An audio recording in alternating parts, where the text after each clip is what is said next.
Of diminishing marginal utility, ये law economics में बहुत ही इंपॉर्टेंट रोल प्ले करता है और इवन हमारे लाइफ में भी this law plays a very important role. Now let's see what is the statement of this law.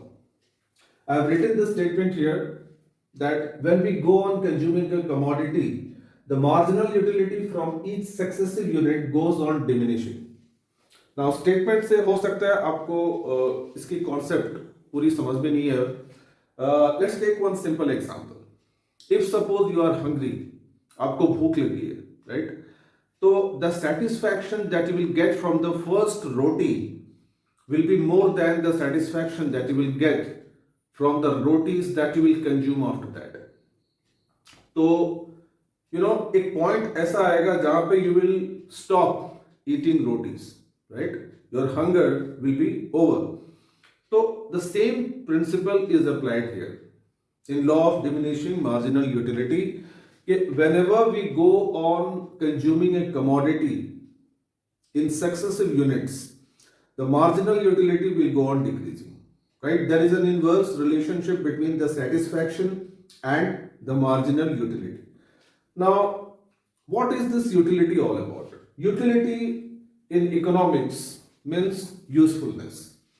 Now, for example, a pen, a pencil, an eraser, or a ruler for a student has more utility than than to a illiterate person.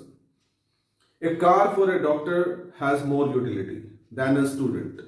So like that. So something which has usefulness said to possess utility. Clear?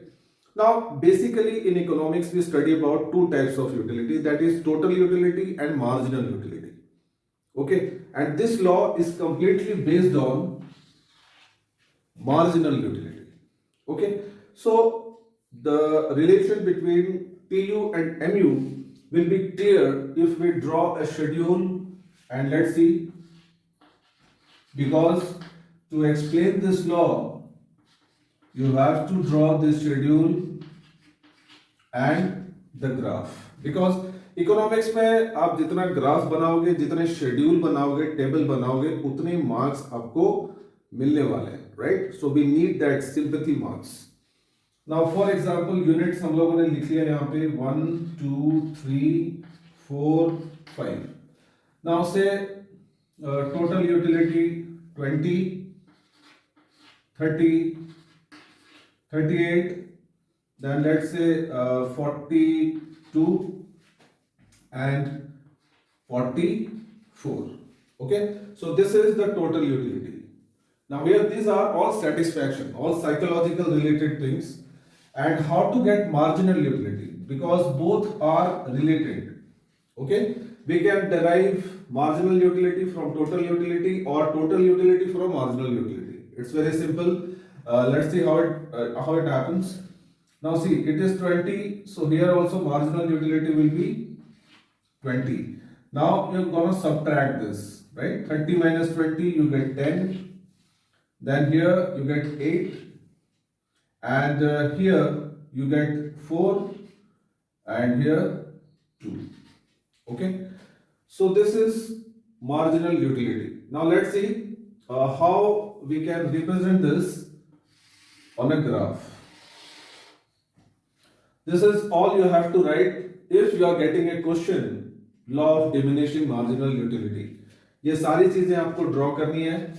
This is x axis, this is y axis. On the x axis आपको units draw करनी है, units.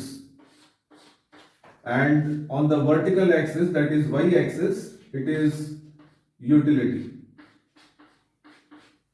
Okay, fine.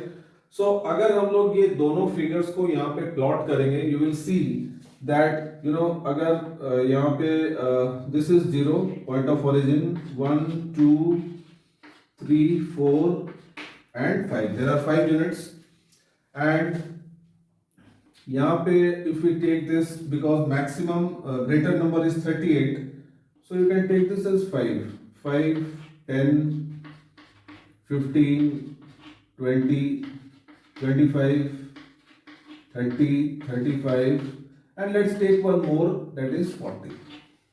Okay, now let's see what is the curve of total utility looks like. It starts from 20, that means first unit is 20, first unit is here and 20 is here, right?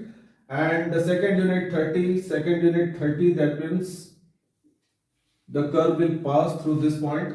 Then in third unit it is 38 in case of this, so you can draw it here. Then we have fourth unit 42, so 42 will be little bit upper, and then 44 fifth unit, so this will be somewhere here.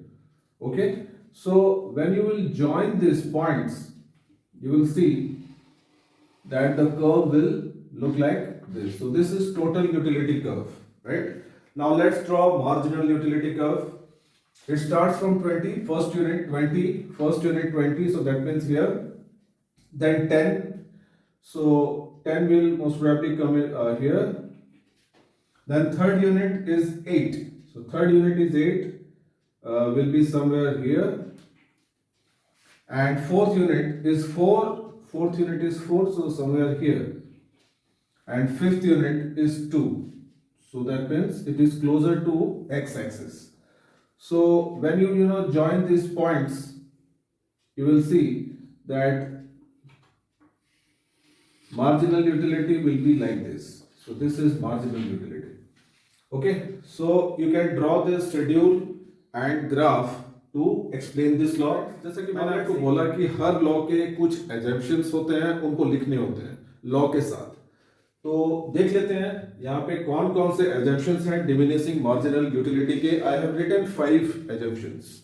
What are those? First, utility is measurable.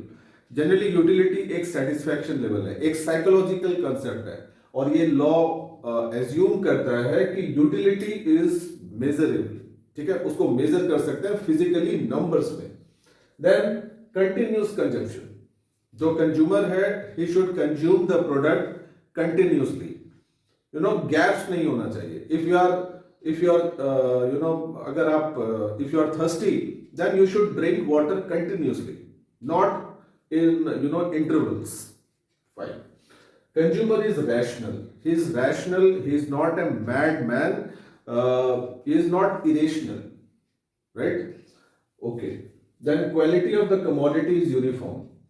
So like whatever the product or commodity that he is using or consuming, its quality remains the same.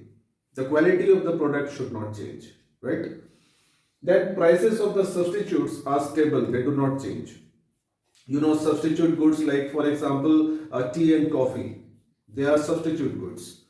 So अगर prices of the substitutes अगर change हो जाते हैं, then this law is hard to be applied. Okay, fine. Let's see what are few exceptions जहाँ पे ये law apply नहीं होता। Basically ये चीज लिया गया है कंज्यूमर को लेके। Fine. Consumer is not a miser, कंजूस नहीं है वो। Fine. Then he is not addictive, उसको कोई नशा नहीं है, he is free from addictions, and he is not irrational, like उसका जो दिमाग है दैट इज हेल्थी माइंड है उसके पास। He is a rational consumer, he knows what is good and what is bad for him. Fine.